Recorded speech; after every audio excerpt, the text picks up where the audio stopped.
halo. Assalamualaikum warahmatullahi wabarakatuh. Bersama saya di sini MDS di Traxel Cerita Santai. Ya. Bekerja sama dengan Pilar Post.com dan Jurnal8.com. Kali ini saya bersama tamu istimewa, tidak lain dan tidak bukan untuk menghiasi dan memberikan kepuasan dahaga para netizen. Kita keliling desa nih. Kenapa tidak kita keliling desa untuk memberikan nuansa tersendiri bagi para netizen. Dan di samping saya ada kepala desa yang betul-betul mempunyai pemikiran visioner, smart, serta memikirkan yang namanya perkembangan desa, khususnya desa Kokmara itu sendiri. Assalamualaikum warahmatullahi wabarakatuh. Waalaikumsalam warahmatullahi wabarakatuh. Sehat Pak De? Alhamdulillah sehat. Luar biasa. Beliau adalah orang yang betul-betul konsentrasi mengembangkan desa, yang dimana desa ini dilirik oleh pemerintah kabupaten kota, pemerintah kota, dan pemerintah pusat pastinya. Karena mempunyai bukan hanya sumber daya alam, mempunyai juga yang namanya sumber daya manusia yang luar biasa aktif, serta memenuhi hasrat dahaga para investor ketika ini digali. Tetap bersama saya, dan saya akan menggali potensi-potensi yang ada di desa Kokmara itu sendiri. Nah, berbicara tentang Kokmara itu sendiri, tentu tidak lepas dari ingatan kita, ada yang namanya pertanian, persawahan, dan hutan itu sendiri. Betul. Nah, ini tidak terlepas ini kalau kita berbicara Kokmara. Iya, betul. Kokmara tepatnya di Desa Kokmara, Kabupaten Takalar, Sulawesi Selatan. Sulawesi Selatan. Itu luar biasa sekali. Iya. Bahkan saya dengar-dengar nih, untuk mengembangkan yang namanya perekonomiannya, ada BUMDes di situ. Iya, yang betul. Senantiasa aktif. Iya. Tapi kan saya yang cerita para netizen. Bagaimana kalau kita mengulik sedikit dari pemaparan kepala desa yang gemoy ini? Silakan Pak. Terima kasih. Ya, jadi begini Pak, saya gambarkan sedikit tentang Desa Kokmara. Desa Kokmara itu terletak di sebelah timur Kabupaten Takalar. Jadi berada di wilayah Kecamatan Pelembangking Timur. Kemudian Desa Kokmara juga ini desa tertua, bahkan lebih tua dari Kabupaten Takalar. Ya, jadi punya sejarah yang besar. Ya, punya sejarah yang besar. Kemudian sejarah ini juga ada kaitannya dengan kerajaan-kerajaan di Goa. Seperti itu. Kemudian di Kokmara itu sendiri secara geografis, ya, secara geografis itu kita punya persawahan, kemudian kita punya perkebunan dan kehutanan. Ya, di Kokmara sendiri ada kawasan hutan produksi, ada kawasan hutan lindung, kawasan hutan suaka, seperti itu. Jadi potensi yang bisa digali di Kokmara itu ya dominan di hasil pertanian, seperti itu. Persawahan di Desa Kokmara itu kurang lebih 300 hektar. 300 hektar? Iya, 300 hektar, kurang lebih.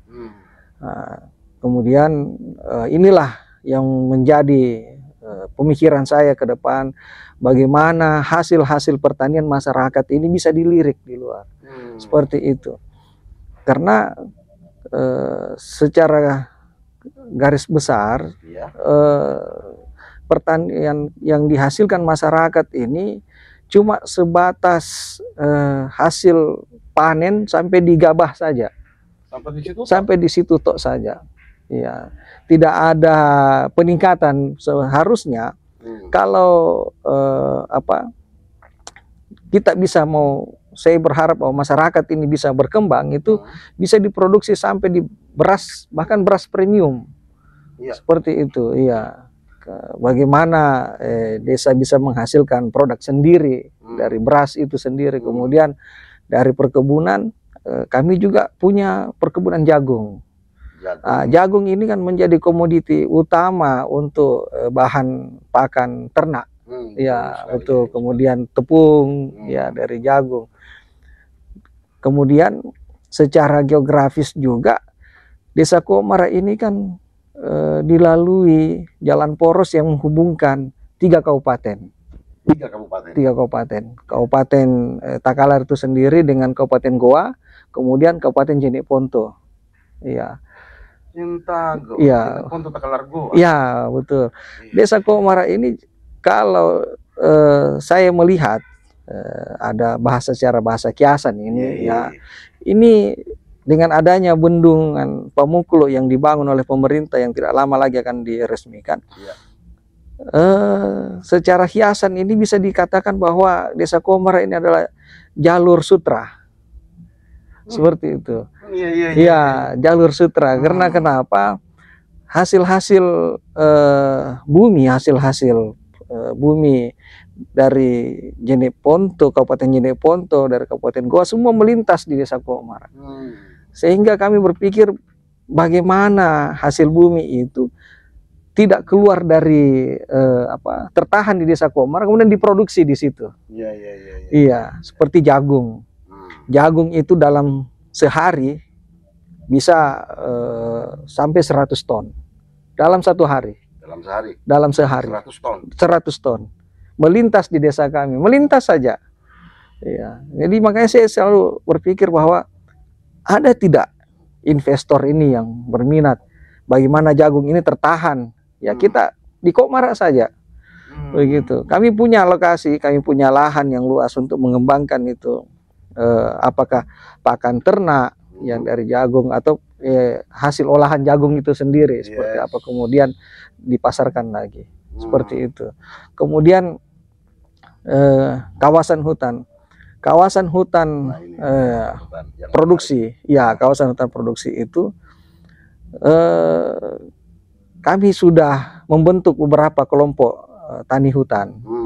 Itu untuk mengembangkan tanaman-tanaman produktif seperti mangga, durian, kemudian sukun, kemudian lengkeng, iya. Dari keempat jenis buah ini semua bisa tumbuh di Komara. Iya, semua bisa tumbuh di Komara. Jadi sementara ini bagaimana kami sudah melakukan komunikasi dengan pihak kehutanan bahwa bagaimana hutan ini bisa berproduksi, kemudian dimanfaatkan oleh masyarakat sehingga masyarakat terbantu secara ekonomi. Kehutanan memberikan jalan dengan membentuk kelompok tani hutan, kemudian diberikan lokasi, tapi dengan catatan agar tetap hijau itu dengan tanaman produktif. Seperti itu. Sehingga tidak terjadi yang namanya abrasi ya. Iya, seperti itu. Saya sangat tertarik kepada hal yang disebutkan tadi, wal khususnya masalah sumber ekonomi. Iya, betul. Ini kan menjadi jalur sutra nih. Iya.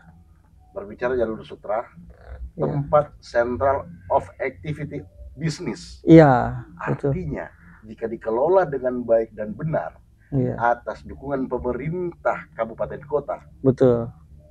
Dan penyampaian ini kemudian dilempar lagi ke pusat. Iya. Ini kan menjadi atensi khusus. Betul. Buat untuk mengembangkan Kabupaten Takalar itu sendiri. Iya. Khususnya untuk masyarakat Desa Komara itu sendiri. Iya. Nah, bagaimana tanggapan Pak D dalam hal ini untuk hal yang saya sebutkan tadi? Oh iya, betul. Jadi saya gambarkan sedikit kenapa sampai jalur sutra ini.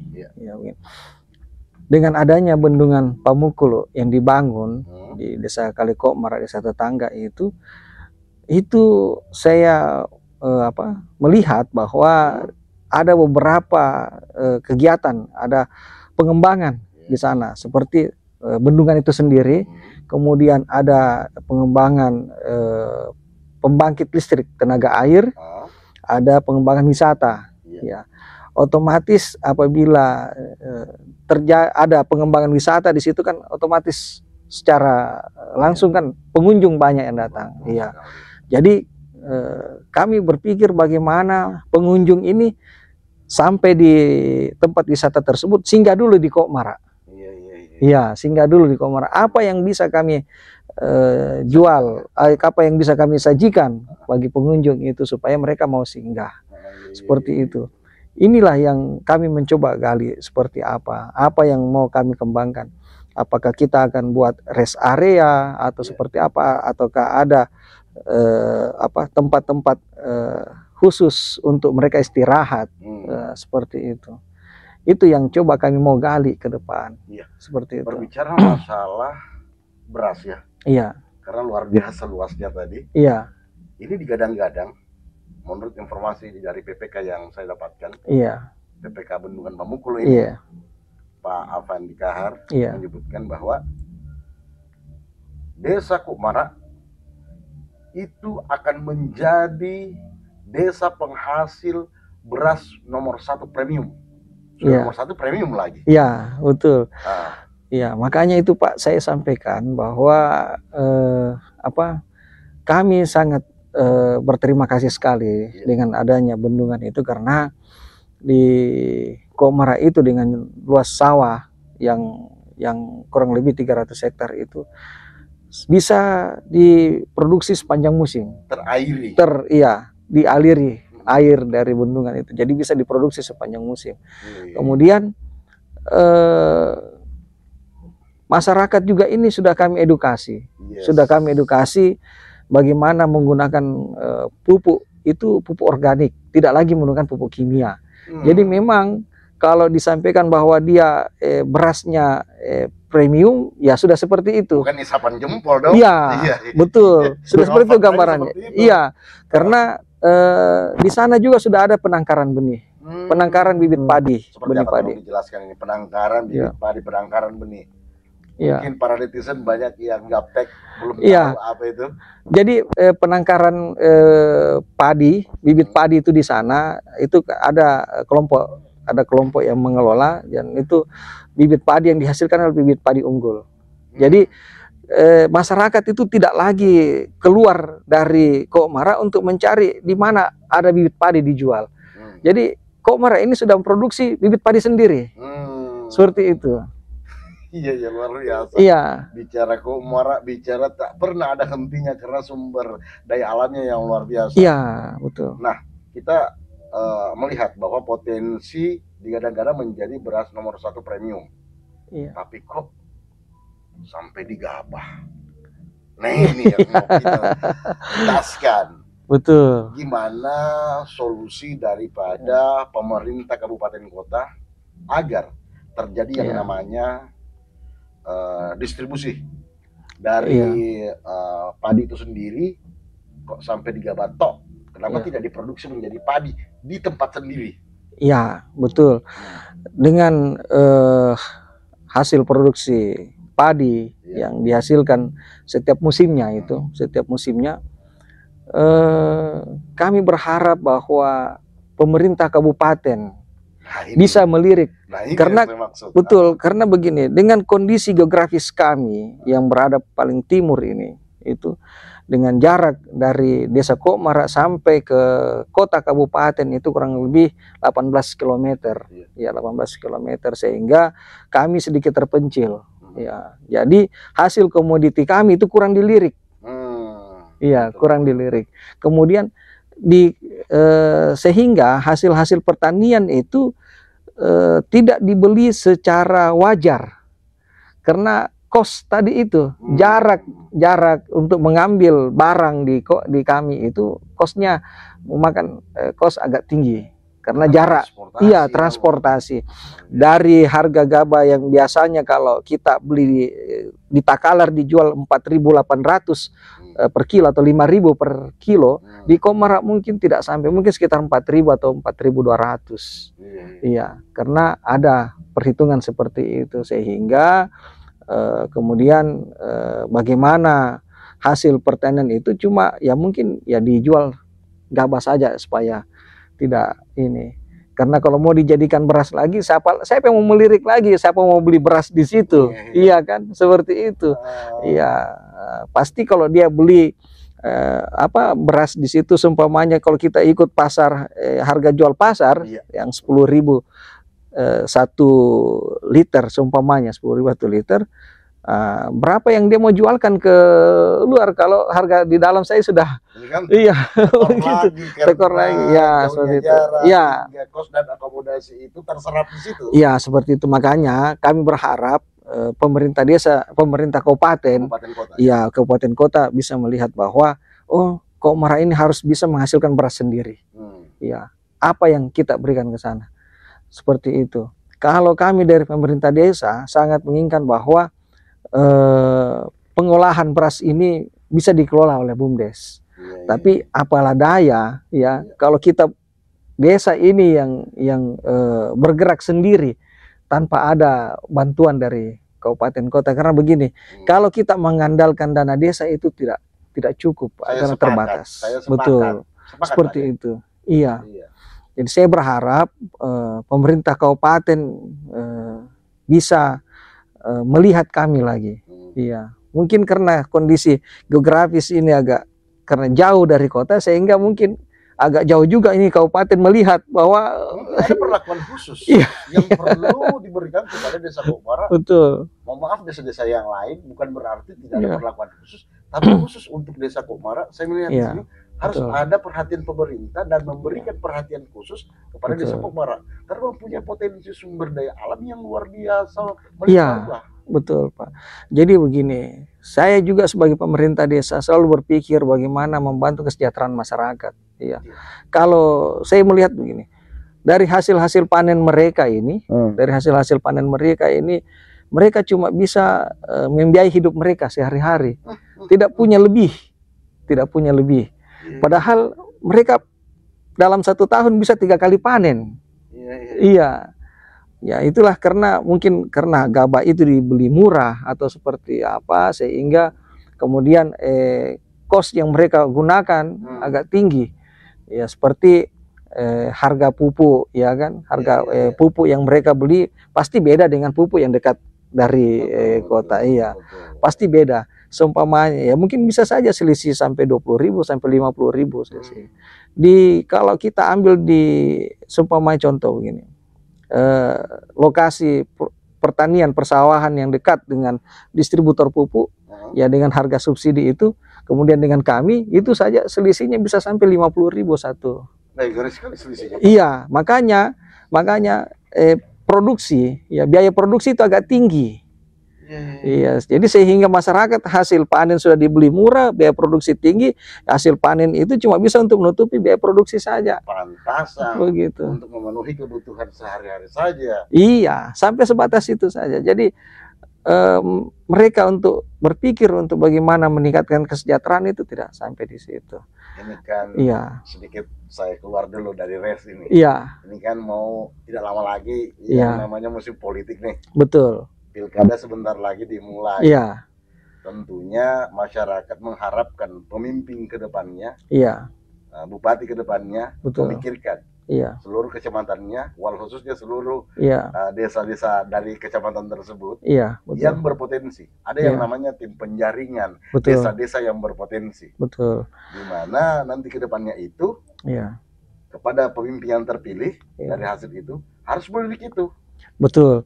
Bahkan saya pernah berpikir begini, saya butuh calon-calon bupati ini berdiskusi dengan kami. Saya berpikir begini, jangan sampai kami ini menjadi wilayah pemekaran kecamatan Pelombangking Timur yang baru-baru dimekarkan ini menjadi kecamatan yang tertinggal dan dianaktirikan. Kami berpikirnya begitu karena kenapa? Apa yang bisa mereka angkat dari Pelombangking Timur ini, ataukah apa yang bisa kabupaten, karena kondisi geografis, Pak, ya. Kondisi geografis ini, Kecamatan Pelombangking Timur itu bukan jalan utama, jalan poros utama yang tiap hari mobil lalu lalang untuk kegiatan, ya seperti seperti jalan-jalan poros lainnya, ya kan, kecamatan yang lain yang dilalui jalan poros utama. Ya, kami tidak. Pelombangking Timur ini itu nanti didatangi, baru kita bisa tahu bahwa itu Pelombangking. Iya, tidak seperti Galesong. Galesong ini kan dilalui jalan poros, lingkar. Jadi Iya, mudah diketahui. mudah diketahui. Nah, seperti Kecamatan Mangarabombang. Iya. Kemudian Kecamatan Polombangkeng Utara, ya kan dilalui ini. Kami ini Polombangkeng Timur, iya kan? Cepat-cepat ujung-ujung. Iya, harus betul-betul didatangi. Ada perlu baru ke sana. Iya. Sebelumnya kita untuk menghilangkan dahaga dulu dan kecemasan kita, yang dimana semoga pemerintah kabupaten kota tidak mengkhawatirkan kami. Iya, betul. Lanjut lagi nih Pak Deh. Iya. Makin kesini makin asik nih ngobrol-ngobrolnya. Iya. Saya sambung lagi kembali Pak, betul. Jadi saya begini. Saya berharap ini ada calon-calon bupati yang berpikir bagaimana dua kecamatan ini yang berdampingan, Polombangkeng Timur dengan Polombangkeng Selatan yang bagaimana berpikir bahwa masyarakat di sana bisa sejahtera. Iya. Terus terang dengan kondisi yang ada sekarang, saya kasih gambaran sedikit, kalau masyarakat kami mau dikatakan miskin. Karena kenapa? Indikasinya begini. Saya pernah melakukan survei. Di masyarakat. Itu ternyata memang masyarakat sekarang itu Pak agak susah ekonominya bisa naik karena itu tadi mereka berada dalam lingkaran pinjaman. Iya, hasil untuk melakukan produksi, ya biaya produksi itu pinjam uang. Begitu panen, ya bayar utang, sisanya itu kan cuma untuk hidup, untuk makan saja. Iya, mau olah lagi, pinjam lagi. Miris. Iya, mau ngolah lagi, pinjam lagi, hasilnya itu dijual lagi, bayar utang, seperti itu. Iya, tutup lubang karena begini. Penghasilan mereka dalam 1 bulan itu tidak sampai 1 juta Pak, tidak sampai 1 juta dalam 1 bulan. Iya, kita berhitung saya begini, seumpamanya ini 1 orang petani Pak ya, 1 orang petani itu menghasilkan gabah dalam 1 musim, anggaplah 10 karung, 10 karung gabah dengan 1 karung gabah itu senilai 300.000. Jadi kalau dia 10 karung gabah dengan 300.000 kan 3 juta Pak. 3 juta ini 4 bulan baru bisa didapat. Iya. Inilah asumsi mengapa dikatakan tidak sampai 1 juta. Iya. Iya. Saya berharap pemerintah kabupaten ini bisa melihat ke situ bahwa oh ternyata masyarakat saya ini belum sejahtera. Jauh dari kata sejahtera. Iya, seperti itu. Sedikit saya ambil sebuah sampel pergolakan di tengah masyarakat diakibatkan oleh ketidakmerataannya distribusi serta campur tangan pemerintah terhadap desa-desa terkait melalui kecamatannya. Nah, sehingga buruh, tani, mahasiswa muncullah yang namanya masyarakat rakyat miskin desa. Betul. Iya. Bagaimana caranya mengentaskan ini? Perlu uluran tangan daripada pemerintah kabupaten kota. Iya, betul. Hingga terjadi pemerataan. Iya, jadi saya berharap begini Pak.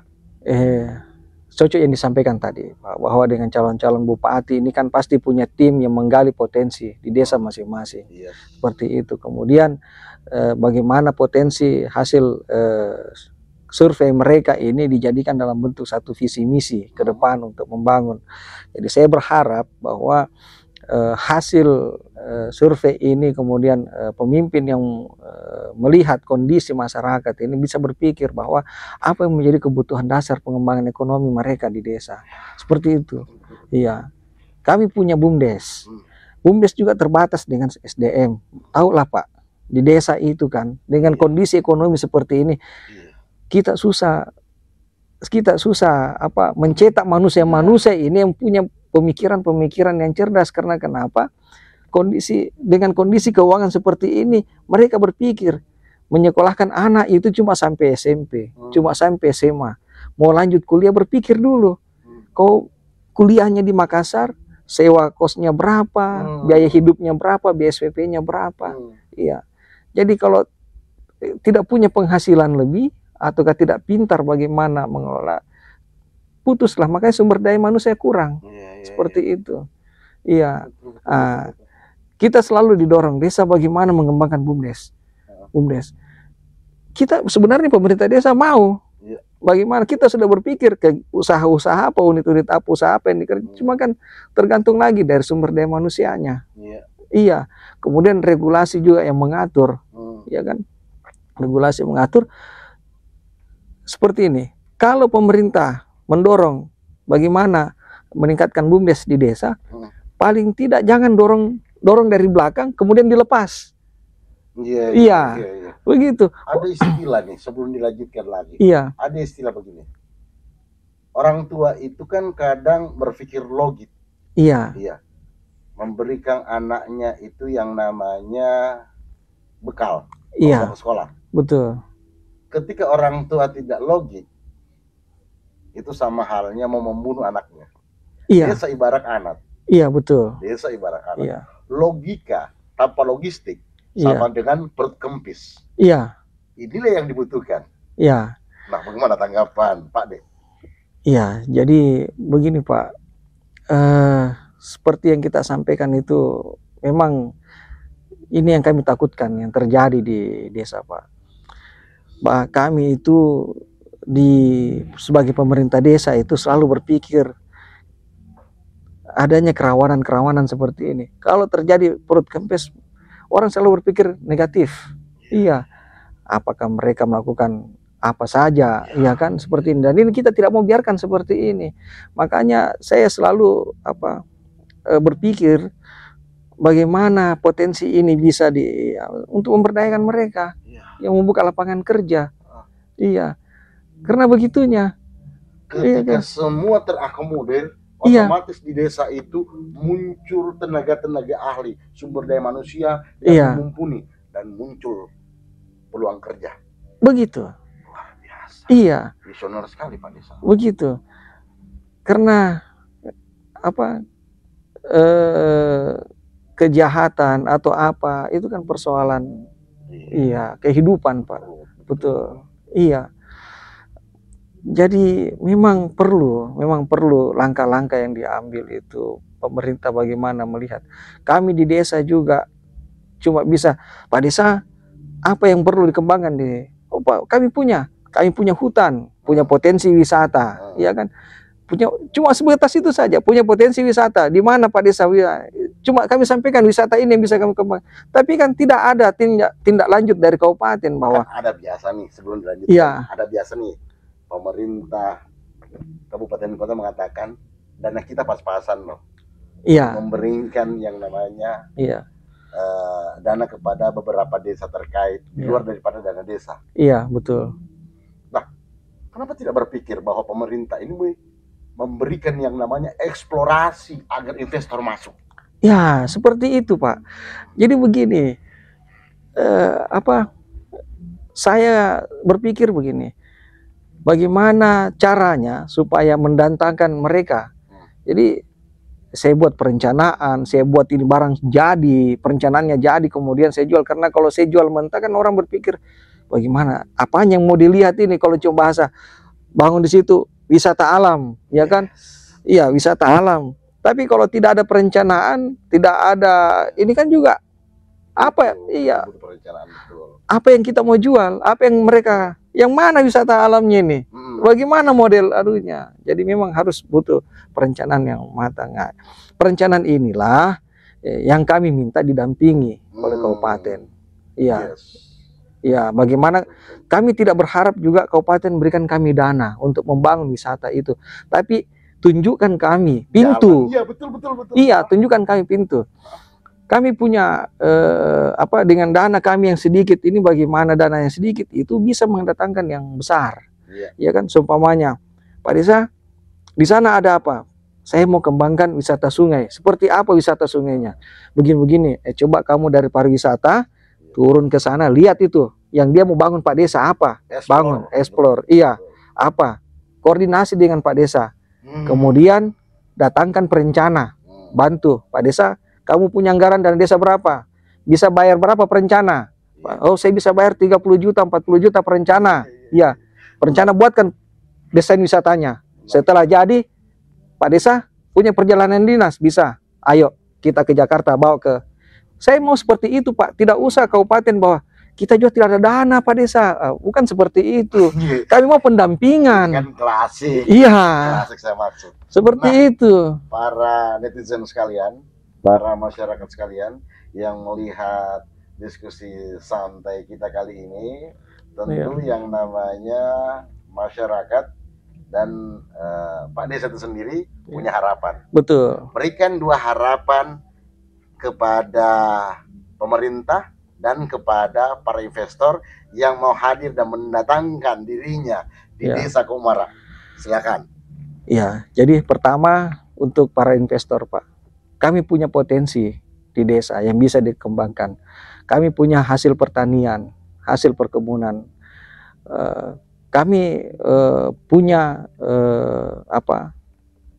sumber daya alam yang bisa dikembangkan. Apakah itu wisata alam ataukah wisata yang dibuatan seperti apa, itu kami punya seperti itu. Dan saya sebagai pemerintah desa sangat welcome dan sangat menerima ya investor yang datang. Kemudian dari pihak secara geografis juga, kemudian dari komoditi pertanian, perkebunan, bahkan peternakan, Pak, bahkan peternakan. Kami punya juga peternakan sapi yang kemudian ini juga kami sedang mau mengembangkan peternakan kambing seperti itu. Dan kami punya visi ke depan ini bagaimana Desa Komara ini sebagai penghasil kambing untuk Kabupaten Takalar. Itu kami sudah desainkan dan kami rancang untuk ke depan seperti itu. Untuk pemerintah kabupaten, saya berharap bahwa tolonglah ya, lihat kami di desa, panggil kami kepala desa, ya, minta potensi apa yang ada di desa, kemudian bagaimana menggali potensi itu, berikan kami petunjuk, iya kan. Kami tidak minta bahwa harus dana dikucurkan ke desa untuk membangun dan menggali potensi-potensi itu, tidak.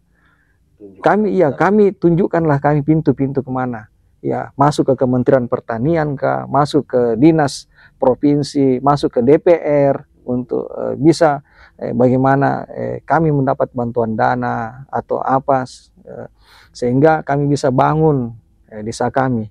Iya, kami bisa sejahterakan masyarakat kami. Seperti itu. Iya. Luar biasa. Jadi nikmat Tuhanmu yang manakah yang engkau dustakan? Ketika ada potensi yang luar biasa di Kabupaten Takalar, khususnya di Desa Komara itu sendiri. Nah, apa yang engkau dustakan? Mari, para investor, pemerintah, lihatlah, ada surga, dan serpihan surga itu jatuh di Desa Komara. Yang luar biasa, tidak hanya sumber daya manusia, tetapi sumber daya alam yang melimpah ruah, yang belum dikelola secara baik dan maksimal. Saya MDS dan Pak D. Aslam Jayadi mengucapkan terima kasih. Assalamualaikum.